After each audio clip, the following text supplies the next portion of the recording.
Okay, we're going to be doing exercise 3.6.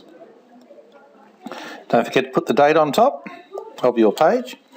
I want to explain how you do number one. This is on page 157. Now, I want to look at how you go dividing fractions.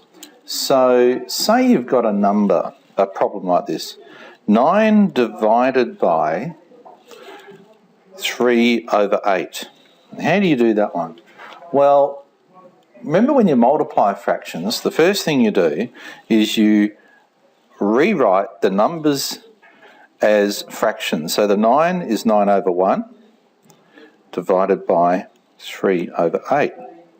So we've written all the numbers that were in our original question as fractions.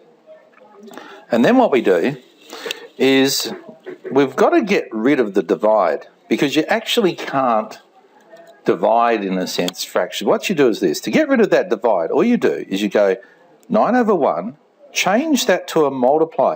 Now, when you change a division symbol into a multiplication symbol, what you have to do is invert the number after the divide symbol.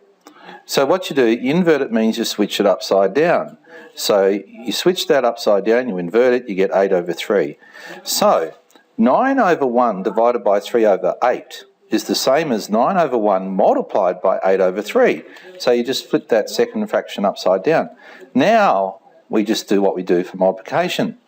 3 goes into 9 3 times. 3 eighths are 24. So there you go, there's your answer.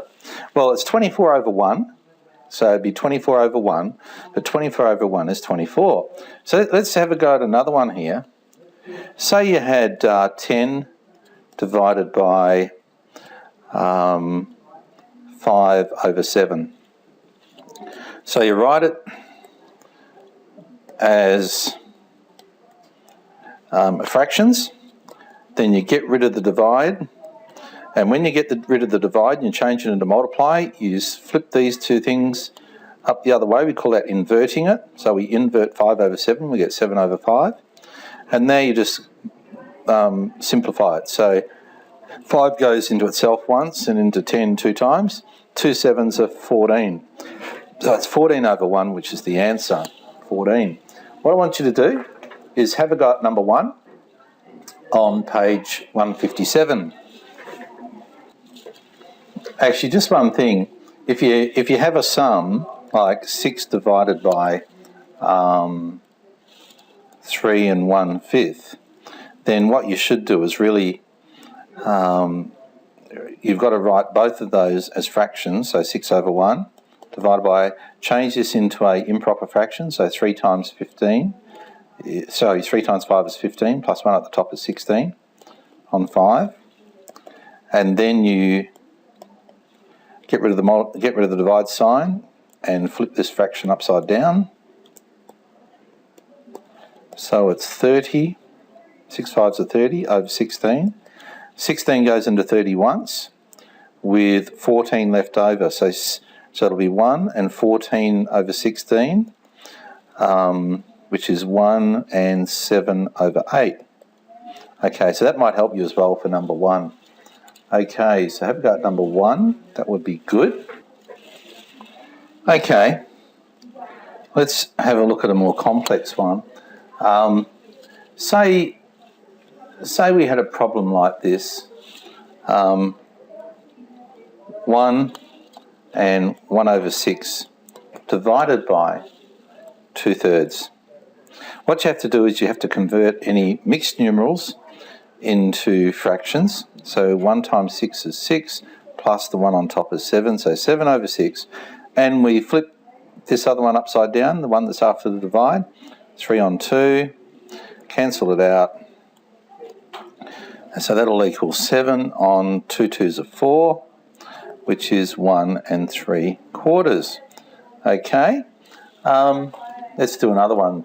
Say you had 9 over 10 divided by 2 2/3.